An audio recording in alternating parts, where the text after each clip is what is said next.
You guys, my book is out. It's called Again But Better. I started making these videos in January 2016. It's been over 3 years, and today my book is out. I've taken the past few days to binge watch this series and rewatch this journey from start to finish because it's been over 3 years since I started. And you forget how it was in the beginning, in the middle, and I took notes of all the things that you guys asked and I couldn't exactly answer. You guys and your support and your comments and encouragement has meant so much to me throughout this process. An unbelievable amount. Like, I could never properly explain how grateful I am for all of you. I just want to extend a huge thank you for that. Like, I can't believe I'm sitting here today with the book I've wanted to write since I was 21 years old and finally started feeling like a human being who was comfortable with herself. The girl I was at 19 and 20 felt so alone and so isolated, and that's really what made me want to write this book. I wanted people who were in that position that I was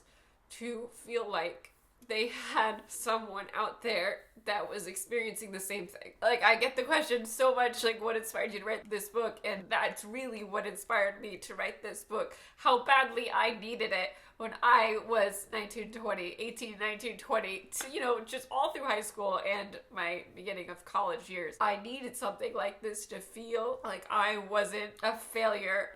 It sounds so melodramatic, I'm crying, but when you're that age and you feel isolated and alone and behind, it's so hard not to get really sad and down. There's a lot of different things that also inspired it, but that is the core, that is the heart of what inspired Again But Better. If you don't know yet, it's a coming of age rom-com about a girl who's 20 and decides to study abroad in London. I really need tissues. The first question that I had in my old writing videos that I couldn't answer is, where does this book take place? And it takes place mostly in London. It starts on a plane and she's on her way to London. She goes other places as well because she's in Europe, but the majority of it is in London. So many people throughout these last 3 years have asked for my Spotify playlist, and I have news: the Again But Better Spotify playlist is finally live. It's up. I've linked it in the description. Not everything's on the list because, dude, there were so many songs, like I couldn't put them in any narrative order because some of them were just weird songs that helped me focus, but all the core songs that I associate with this book are on this playlist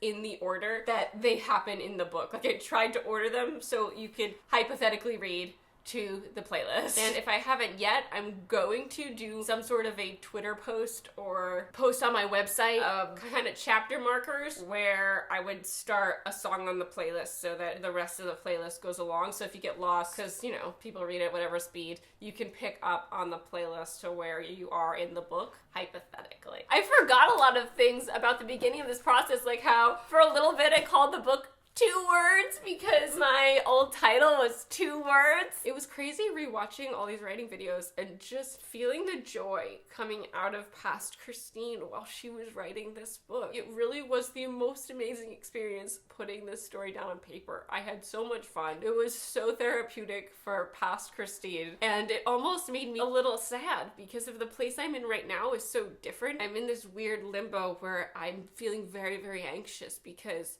this story that I've poured my heart into, I poured myself into this book because I needed to write it. I've talked about this before, but you put pieces of yourself in every book you write, and you know me, which makes this extra weird. You don't usually know authors like you know me because I share myself with you all the time. It just feels like I'm bearing my soul a little bit, you know? It's just very scary sharing part of your soul with people like this, putting it out into the wild and giving people the ability to view a piece of you as an object rather than a human being. When you put yourself out there like that, people can either connect with it and you can bring them joy in some way or another, or they can feel completely disconnected with it and shit all over it because it's an object. I've taken the piece out of me, put it in a thing to hopefully bring people joy, but people can do whatever they want with it, and that's a scary thing. And I remember when that first hit me during the drafting process, and through watching this, you see when it first hits me, the fact that I'm putting this into a physical thing, and by doing that, I'm allowing people to look at it as a thing, not a piece of a person. But if you don't do it, if you never put a story that means something to you into words, then it can never mean something to someone else and help someone else and bring someone else joy. And that's what makes writing stories that mean something to you a risk worth taking. That's why you write what you want to read, you know, because if you want to read it, someone else is going to want to read it too. And this is the book that I always want to read. This is everything I've ever wanted in a contemporary novel, everything my heart's ever yearned for when I'm reading a contemporary, and then it just doesn't go that way, and that's why I wrote it down. I don't know what I'm saying. I'm just really grateful and really happy and excited and scared and nostalgic. Character names! So throughout this series, I cryptically dropped character names, and now they're kind of out there. So let's talk about them. My lead character's name is Shane Primaveri. She's 20, she's pre-med, she's in her junior year of college, and then the male lead's name is Pilot Penn. Shane's roommates' names are Babe and Sarah, and Pilot's roommate's name is Atticus. There were like at least 2 names I went through in the writing series that I dropped that aren't actually in the book. Like I dropped the name Dom and I ended up changing that character's name to Leo. And then another name I shared was Hillary, and Hillary ended up sadly getting cut from the novel as well. Someone had asked, is there an album, if you had to pick one, is there a specific album that you would assign to the book Again But Better? And if I had to do that, I would definitely choose the La La Land soundtrack. I felt so connected to the storyline in that movie. I had that album running in the background while I was making the most pivotal changes to this story. While I was writing draft 3, which was the first time the story really looked like what the story looks like now. And it didn't look exactly like it at all, but it had the spine that the story has now. The words I was writing felt so connected to the music I was listening to, and I wasn't even really listening to it. It was just like all the instrumental stuff from La La Land. It feels so connected to this story in my brain. That's the only single album that I could assign to it. Another thing I noticed going back and watching these beginning videos is how much more energy I had. I feel like just naturally going into the videos. It's because I didn't have John in my life to talk to all the time, so I had no outlet for my thoughts. So they came bursting out of me so effortlessly because I was talking to myself most of the time. It's just such a weird juxtaposition. Like it's almost easier to sit down and make a video when you're alone. And that's why most of us started making YouTube videos when we were feeling very, very lonely. If you're new here and you didn't know, that's why I started making them as well. Another thing that has been a big thing throughout this whole series that people keep asking me is to do the journey of the book in yoga poses. And now the reason why I haven't done this for y'all is because I have this ongoing stupid injury that I've had since last year. This is another reason why watching those videos was sad, because I hurt myself. You could see how much I love yoga in these videos. Like, because I'm just so happy after every yoga class.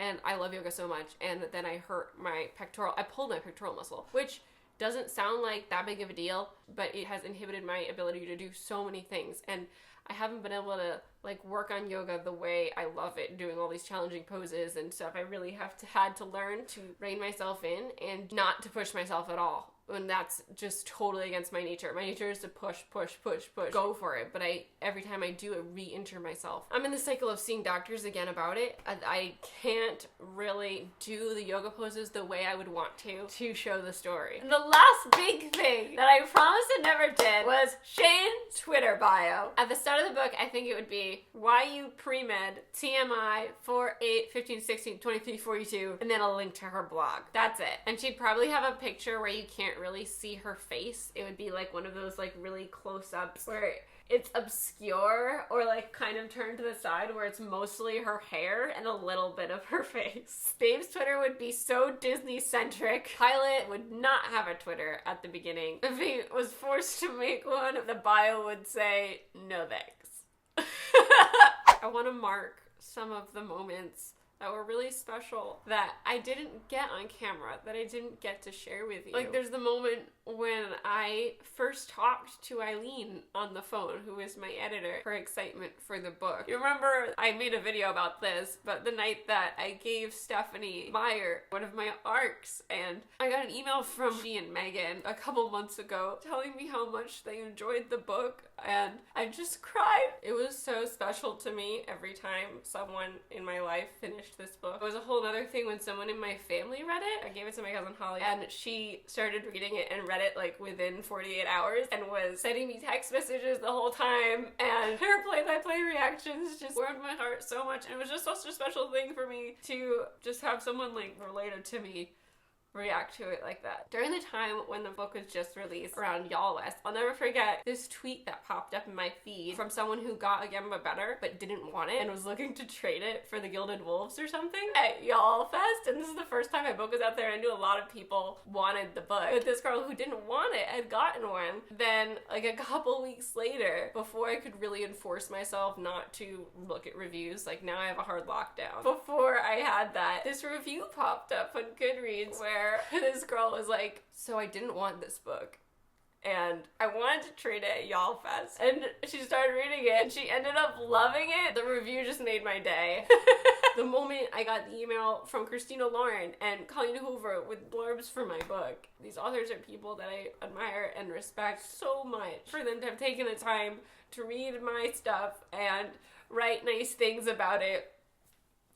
Another moment that sticks out is there was a day 4 months ago that I got an email from a woman who works at a bookstore, and they had gotten my book in, and she didn't know my YouTube channel, she didn't know anything, but she read the book and it did everything that I'd wanted the book to do for her, and she wrote me this really nice letter about her experience with it. Things like that are so heartwarming. So it makes it all worth it when you write something and it moves somebody in a way that brings them joy or makes them happy or inspires them or does something to make their life a little better. And that's all I can hope that Again But Better does for you, is makes you happy in some way. My first book is out in the world and I'm just a weepy mess of happy. Thank you for supporting me and helping make my dream a reality. Writing makes me feel so happy and so fulfilled, and I can't wait to work on book 2. I can't wait to continue growing as an author and trying new things with my writing. I'm gonna continue my writing videos with book 2. It'll just be a whole new era, because writing a second book has been a whole new different ballgame that you don't hear, I didn't hear people talk about until I started writing a second book and asking people about their second books, because it's just completely different experience. If you're interested in getting my book, the links are in the description below. If you don't know yet, there's a Target special edition with an annotated chapter. I wrote little notes and tidbits all over the 2 chapters. I just got the Target special edition in the mail. And the annotated chapter is so cool. It legit looks like I wrote on the book. I mean, I did, but like this is, you know, a scanned in version of it, and it looks like I wrote in it. It's so cool. And then there's the Barnes & Noble special edition that has 2 deleted scenes and Q&A in the back, and there are 7,000 signed ones out in the wild at Barnes & Noble stores. It's also the first YA Barnes & Noble book club pick, which means that on June 13th, 2019 at 7 p.m. at your local Barnes & Noble, there's going to be a book club meeting discussing Again But Better. And you can go and talk to real humans about this book and also make IRL reader friends who you can discuss books with, which is just the coolest thing ever. Thank you so much for watching. I make videos every Tuesday. I'll see you next time.